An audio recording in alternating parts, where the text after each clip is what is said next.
नमस्कार, ज्योतिष परिपूर्ण किचनमध्ये आपलं खूप खूप स्वागत। आज आपण चमचमीत असा वडापाव कसा बनवायचा ते पाहणार आहोत। मस्त असा पावसाळा चालू झालेला आहे आणि अशा पडत्या पावसामध्ये गरमागरम वडापाव खाण्याची इच्छा तर सर्वांना होतेच।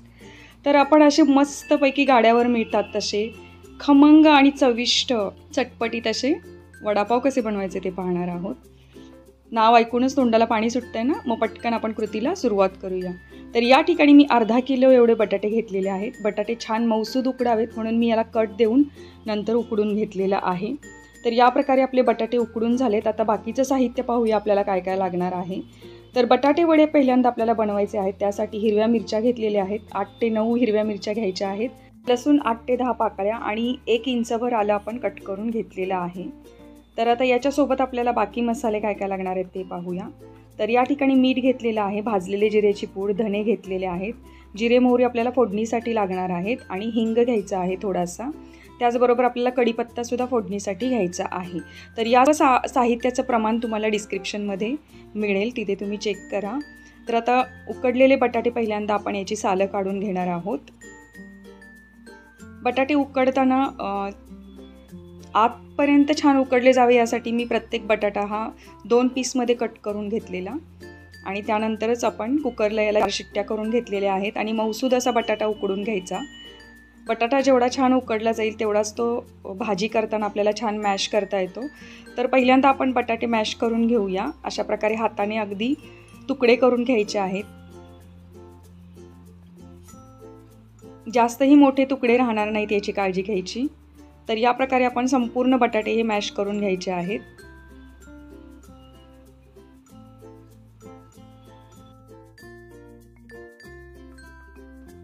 आता आपल्याला या ठिकाणी मिरची, आलं आणि लसूण एकत्र वाटून घ्यायचं आहे।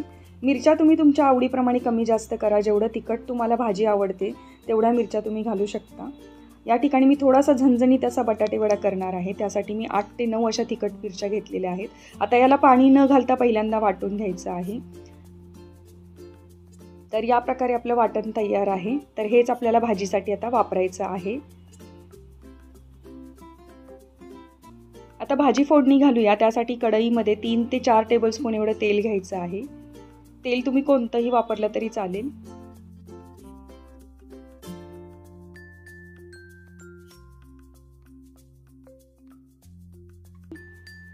आता यामध्ये पहिल्यांदा मोहरी घालायची आहे। मोहरी छान तडतडू द्यायची, व्यवस्थित असं तडतडल्यानंतरच आपण पुढची फोडणी करणार आहोत, कारण मोहरी जर कच्ची राहिली तर ती फोडणीमध्ये कडू लागते। आता या ठिकाणी आपल्याला जिरे घालायचे आहेत। 1 चमचाभर जिरे आपल्याला तळू द्यायचे आहे त्याच्यामध्ये। त्यानंतर थोडासा हिंग घालायचा आहे। आता यानंतर आपण कढीपत्त्याचं पान घालणार आहोत। कढीपत्त्याची 7-8 पानं घातलेली आहेत। आता या फोडणीमध्ये आपण अखंड धणे घालणार आहोत। तर असा अखंड धणा आपण जेव्हा फोडणीमध्ये घालतो तेव्हा तो भाजीमध्ये खूप छान लागतो, त्यासाठी आपण यामध्ये अखंड धणा वापरलेला आहे। या ठिकाणी तुम्ही धणा पावडरसुद्धा वापरू शकता। आता जे वाटण आपण हिरव्या मिरचीचं, आलं लसणाचं करून ठेवलं होतं ते घालायचं आहे। संपूर्ण वाटण या फोडणीमध्येच घालायचं आहे। जेव्हा मसाले आपण तेलामध्ये छान परतून घेतो तेव्हा त्या भाजीला स्वाद खूप चांगला येतो, त्यासाठी आपण हिरव्या मिरचीचं हे वाटण तेलामध्ये व्यवस्थित असं परतून घेणार आहोत। आता अर्धा मिनिट आपण हे तेलामध्ये छान परतलंय। तर याचा कच्चेपणा कमी झालेला आहे। आता आपण पुढचे मसाले घालूया। तर या ठिकाणी आपल्याला हळद घालायची आहे। अर्धा चमचा एवढी हळद मी घालत आहे। या ठिकाणी मी फोडणीतला छोटा चमचा वापरत आहे। तर पोहे खाण्याच्या चमच्याने अर्धा चमचा एवढी हळद यामध्ये घातलेली आहे। आता मिक्स करून घेऊया आणि यामध्ये आपण चवीप्रमाणे मीठ घालणार आहोत। तर हे संपूर्ण भाजीला लागेल एवढं मीठ मी एकदाच घातलेलं आहे। आता यावर आपण मॅश करून ठेवलेले बटाटे घालायचे आहेत।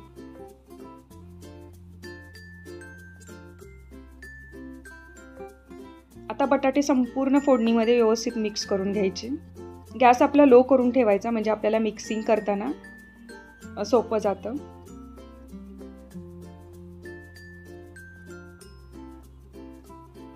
आता अशा प्रकारे आपली संपूर्ण भाजी ही मिक्स करून घ्यायची आहे। तर ही बटाट्याची भाजी आपण स्टफिंगसाठी बनवत आहोत। वड्याचं स्टफिंग हे बटाट्याच्या भाजीचं असतं आणि ते अतिशय टेस्टी झालं तर आपला वडा हा चवीला तितकाच टेस्टी होतो. त्यासाठी भाजी करतानाच आपण व्यवस्थित अशी काळजी घ्यायची. भाजी ही चमचमीतच व्हायला पाहिजे. त्यासाठी मसाल्यांचा वापर व्यवस्थित करायचा.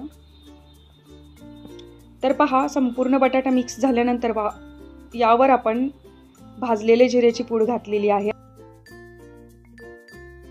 आता जिऱ्याची पूड सुद्धा आपण व्यवस्थित मिक्स करून घेऊया.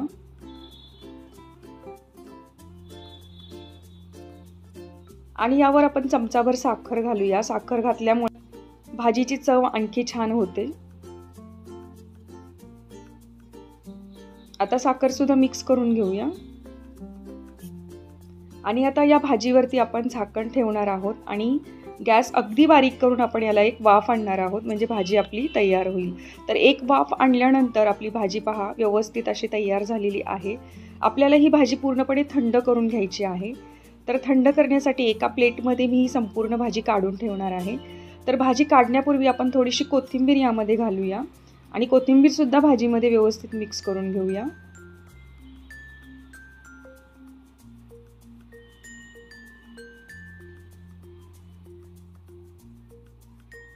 जर मोठे मोठे पीसेस भाजीमध्ये राहिले असतील तर ते भाजी परतत असतानाच उलटण्याने मॅश करून घ्यायचे आहेत. तर आपली भाजी आता तयार आहे. आपण एका प्लेटमध्ये काढून घेऊया आणि थंड करायला ठेवून देऊया. आता जोपर्यंत आपली भाजी थंड होत आहे तोपर्यंत आपण वड्यासाठी बॅटर तयार करूया, म्हणजे कोटिंगची तयारी करूया. तर वड्याला वरच्या बाजूला जे कोटिंग असतं ते बेसनाचं असतं. या ठिकाणी 1.5 कप एवढं बेसन मी एका मोठ्या बाउलमध्ये घेतलेलं आहे. आता यामध्ये आपण थोडंसं मीठ घालायचं आहे. अर्धा चमचा एवढं मीठ घातलेलं आहे. आणि यानंतर थोडं थोडं करून पाणी घालून आपण याचं छान असं बॅटर तयार करायचं आहे. बॅटर तयार करताना आपण एकदम पाणी घालायचं नाही, अगदी थोडं थोडं करून पाणी घालायचं आहे. कारण आपल्याला हे बॅटर एकदम पातळही करायचं नाही आहे किंवा एकदम घट्टही करायचं नाही.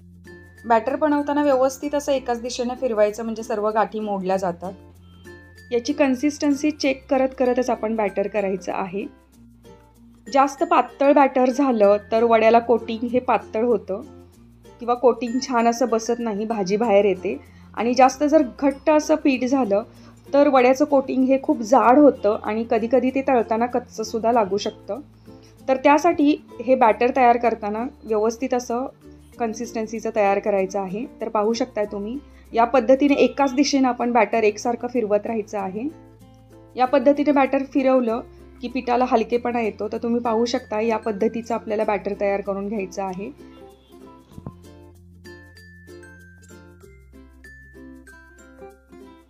घट्टसर असं हे पीठ व्हायला पाहिजे. तर हे आपलं बॅटर तयार आहे.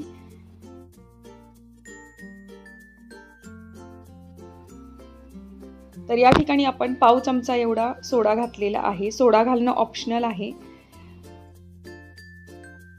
सोड्याऐवजी तुम्ही या ठिकाणी गरम तेल जरी घातलं तरी सुद्धा पिठाला हलकेपणा येतो. सोडा घातल्यामुळे पिठाला हलकेपणा येतो आणि वरचं जे कोटिंग आहे वड्याचं ते क्रिस्पी होतं. तर आता आपलं वड्याचं बॅटरही तयार आहे आणि भाजीसुद्धा थंड झाली आहे. तर भाजीचे छोटे छोटे बॉल तयार करून घेऊया. बॉल तयार केल्यानंतर हलकासा त्याला दाब द्यायचा, म्हणजे थोडासा चपटा असा वडा तयार होतो. थोडासा चपटा असा वडा तयार झाला की तो तळताना आपल्याला सोडता येतो आणि दोन्ही बाजूनी छान तळता येतो. त्यासाठी वड्याचा बॉल करताना थोडासा आपण त्याला प्रेस करणार आहोत आणि अशा प्रकारे आकार देणार आहोत.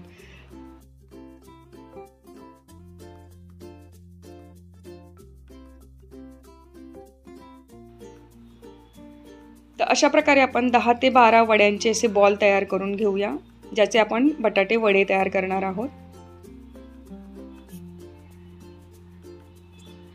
मध्यम आकाराचे बॉल तयार करायचे, म्हणजे आपले वडे सुद्धा अगदी मध्यम आकाराचे व्यवस्थित होतात आणि ते तळतानाही सर्व बाजूनी व्यवस्थित तळता येतात.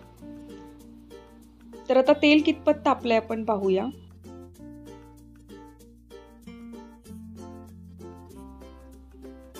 थोडंसं बॅटर टाकून पाहिल्यानंतर बॅटर पटकन वर आलं तर हे तेल हे व्यवस्थित तापलेलं आहे असं समजावं. आता यामध्ये आपण वडे सोडू शकतो. गॅस हा मीडियम ठेवायचा. एक एक असा भाजीचा बॉल या प्रकारे पूर्णपणे बेसनाच्या बॅटरमध्ये व्यवस्थित सर्व बाजूनी कोट करून घ्यायचा आणि त्यानंतरच हा वडा व्यवस्थितपणे असा तेलामध्ये अलगद सोडून द्यायचा. वडा सोडताना काळजी घ्यायची, आपल्या बोटांना तेल लागू शकतं, त्यामुळं अलगदपणे असा वडा सोडायचा आहे. तर तुम्ही पाहू शकताय सर्व बाजूनी हा भाजीचा बॉल हा पूर्णपणे बॅटरमध्ये भिजवून घ्यायचा, सर्व बाजूनी कोट करून घ्यायचा आणि त्यानंतरच वडा तेलामध्ये सोडायचा आहे. तर आता सुरुवातीला लगेचच याला झारा नाही लावायचा. वडा सोडल्यानंतर तो असा थोडासा वर येतो तेलामध्ये, त्यानंतर आपण याला उलटवून घ्यायचा आहे. उलटवल्यानंतर दुसऱ्या बाजूनेही वडा व्यवस्थित असा तळून घ्यायचा. दोन्ही बाजूनी वडा व्यवस्थित तळण्यासाठी आपण मीडियम फ्लेम ठेवलेली आहे आणि आता याला फिरवून फिरवून आपण सर्व बाजूनी तांबूस रंगावरती तळून घ्यायचा आहे. वडा तळत असताना अगदी मोठा गॅस ठेवायचा नाही, कारण वडा हा बाहेरून तळला गेला तरी आतून कच्चा राहू शकतो. त्यासाठी गॅसची फ्लेम ही मीडियम ठेवायची आणि अगदी 3 ते 4 मिनटं आपल्याला वडा तळण्यासाठी लागू शकतात. तर तेवढा वेळ आपण व्यवस्थित असं सर्व बाजूनी फिरवून फिरवून वडा तळून घ्यायचा आहे. तर तुम्ही पाहू शकताय वड्याचा रंग हा असा गोल्डन यायला सुरुवात झालेली आहे. तर या स्टेजला पहा बुडबुडेसुद्धा तेलातले कमी झालेले आहेत. तर आपण आता वडे काढून घेऊया. वडा आपला तळून झालेला आहे. आता आणखी 2 ते 3 वडे मी तुम्हाला सोडून दाखवते, कशा प्रकारे हे वडे तेलामध्ये सोडायचे आहेत.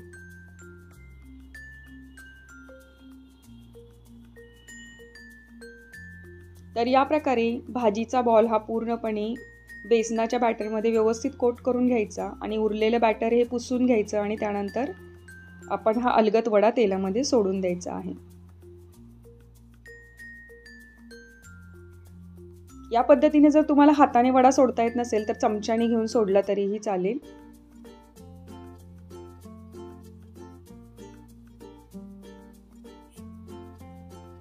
आता कढई छोटी आहे त्यामुळे मी एका वेळेला 2 किंवा 3 वडेच घालत आहे. तुमच्याकडे मोठी कढई असेल तर तुम्ही 6 ते 7 वडे सुद्धा एका वेळेला सोडू शकता. वडा सोडताना आपण तेल छान तापू द्यायचं आहे, त्यानंतरच वडा सोडायचा. आता पहा वडे हे वरच्या बाजूला तरंगत आहेत. अशा वेळेला आपण हे उलटवून घेऊया आणि दुसऱ्या बाजूने सुद्धा व्यवस्थित असं फिरवून तळून घेऊया.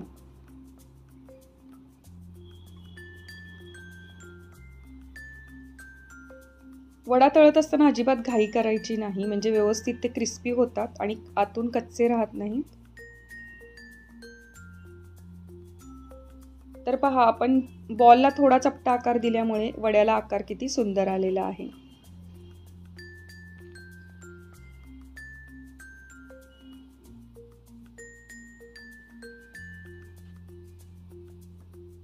आता सर्व बाजूनी फिरवून आपण याला गोल्डन रंगावरती तळून घेऊ.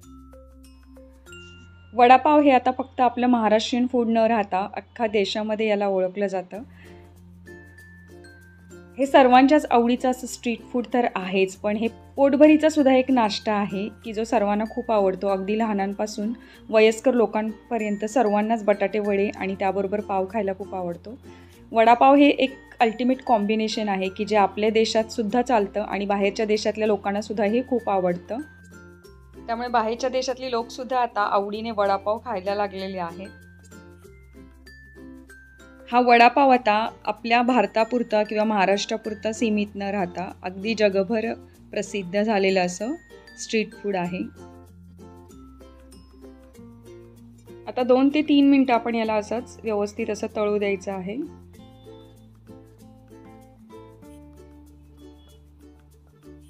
तर पहा वड्यांचा रंग किती सुंदर आलेला आहे. एकसारखा असा रंगावरती आपण याला तळून घेऊया. बॅटरची कन्सिस्टन्सी परफेक्ट झाल्यामुळे आपल्या वड्यांना कोटिंग किती छान आलेलं आहे तुम्ही पाहू शकताय आणि रंगही किती सुंदर आलेला आहे. तर या प्रकारे आपली दुसरी बॅचसुद्धा तळून झालेली आहे. आपण काढून घेऊया आणि याच पद्धतीने आपण उरलेले वडेसुद्धा तळून घेणार आहोत. आता गाड्यावर जी खास चटणी मिळते वड्यासोबत ती तयार करण्यासाठी आपण या प्रकारे जे बॅटर आहे ते थोडंसं तेलामध्ये तळून घ्यायचं आहे. फक्त बॅटरच आपण हाताने अशा प्रकारे शिंपडून तळून घ्यायचं आहे. खरं तर गाड्यावरती ही चटणी जी तयार केली जाते ती वडा तळताना जे काही चुरा उरलेला असतो तळणाचा त्याच्यातूनच ही चटणी तयार केली जाते. तर हा अशा प्रकारचा चुरा आपल्याकडे नाही आहे, त्यामुळे आपण खासा आता तयार केलेला आहे तळून. तर या चुऱ्यापासूनच चटणी तयार केली जाते. ही चुरा आपल्याला शिल्लक ठेवायचा आहे आणि हा चुरा तळून झाल्यानंतर थंड करून घ्यायचा आणि त्यामध्ये थोडंसं मीठ, लाल तिखट आणि लसणाच्या पाकळ्या घालून आपण हे मिक्सरला बारीक करून घ्यायचं आहे. तर या प्रकारे आपण गाड्यावर जी मिळते चटणी ती तयार करणार आहोत. तर हा चुरा आपण काढून घेऊया आणि थंड करून यापासून छान अशी तिखट चटणी तयार करून घेऊया. आणि ही चटणी जरी बनवायची नसेल तर तुम्ही घरामध्ये असलेली लसणाची चटणी जरी बटाटे वड्यासोबत सर्व केली तरी तीसुद्धा खूप अप्रतिम लागते. या ठिकाणी पहा, आपली चुऱ्यापासून तयार केलेली, बेसनाच्या चुऱ्यापासून तयार केलेली ही चटणी आता वाटीमध्ये काढून घेतलेली आहे. तर आता आपल्याला वड्याबरोबर खाण्यासाठी मिरच्या तळायच्या आहेत. तर मिरच्या तळण्याआधी आपण या मिरच्यांना थोडेसं चीर देऊन घेणार आहोत, म्हणजे स्लिट करून घेणार आहोत. कारण अखंड मिरची जर तेलात टाकली तर ती फुटून अंगावर उडण्याची शक्यता असते. त्यासाठी आपण मिरच्यांना कट देऊन घ्यायचा आहे आणि त्यानंतरच या मिरच्या आपण तळून घ्यायच्या आहेत. तुम्हाला जर पोपटी मिरच्या आवडत असतील तर तुम्ही पोपटी मिरच्या सुद्धा तळू शकता, कारण त्या कमी तिखट असतात. तर या ठिकाणी आपण मिरच्या तळून घेऊया. गरम तेलामध्ये झाऱ्यामध्ये घेऊन आपण मिरच्या तळायच्या आहेत, म्हणजे एकदम त्या तळल्या की आपल्याला काढून घेणं सोपं जातं. तर पहा, मिरच्या तळताना अंगावर अशा उडत आहेत. तर या मिरच्या लगेचच आपण तेलामधून बाहेर काढायच्या आहेत आणि गरम असतानाच आपण यावरती मीठ घालायचं आहे, म्हणजे ते मिरच्यांना व्यवस्थित लागलं जातं. मध्ये मीठ हे व्यवस्थित पसरलं जातं. या प्रकारे आपण आता मीठ लावून घेतलेलं आहे मिरच्यांना. तर हिरवी मिरची ही बटाटे वड्यासोबत खायला खूप सुंदर लागते, त्यासाठी आपण मिरच्या तळून घेतलेल्या आहेत. बटाटे वडा सर्व करण्यासाठी आपण चटण्या तयार करून घेतलेल्या आहेत. तर या ठिकाणी ही लाल चटणी आहे, तीच आपण चुऱ्यापासून तयार केलेली आहे. ही चटणी आहे ती आंबट गोड अशी चिंचगुळाची चटणी आहे. आणि तिसरी चटणी आहे ती आपली पुदिना चटणी आहे, म्हणजेच तिखट पुदिना आणि कोथिंबिरीची मिक्स चटणी आपण या ठिकाणी घेतलेली आहे. तर बऱ्याच वेळा गाड्यांवरती वेगवेगळ्या प्रकारे बटाटे वडा सर्व केला जातो वेगवेगळ्या चटण्यांबरोबर. तर तो कसा सर्व करायचा ते पाहूया. तर पहिल्यांदा पावाला आपण एक प्रकारची चटणी लावून घ्यायची आहे. पावाला मधोमध असं 2 भाग करून घ्यायचे आहेत आणि आपण आता पहिल्यांदा याला गोड चटणी लावून घेणार आहोत. आंबट गोड गुळाची चटणी कशी तयार करायची आणि पुदिना चटणी कशी तयार करायची याचे व्हिडिओ मी ऑलरेडी पोस्ट केलेले आहेत, तुम्ही नक्की पहा ते. आता एका बाजूला आपण गोड चटणी लावल्यानंतर पावाच्या दुसऱ्या बाजूला आपण तिखट चटणी लावून घ्यायची आहे, म्हणजेच पुदिन्याची चटणी लावून घ्यायची आहे. आणि यामध्ये बरोबर आपण वडा ठेवणार आहोत आणि अशा प्रकारे आपण वडापाव बरोबर सर्व करायचा आहे. आता दुसरा आपण वडापाव तयार करूया. तर सर्व करताना आपण पहिल्यांदा पाव हा मधल्या बाजूला कट करून घ्यायचा आणि यावर ही जी चुऱ्याची चटणी आहे ती पसरवायची आहे आणि यामध्ये आपल्याला आता वडा ठेवायचा आहे आणि अशा प्रकारे वडापाव आपण सर्व करू शकतो. वडापाव बरोबर मिरची नक्कीच आपल्याला आवडत असेल तर घ्यायची आहे. तर या प्रकारे आपण बटाटे वडा सर्व केलेला आहे तळलेल्या मिरच्यांसोबत. तुम्हाला बटाटे वडा कशासोबत खायला आवडतो हे नक्की सांगा, कोणत्या चटणी बरोबर ते.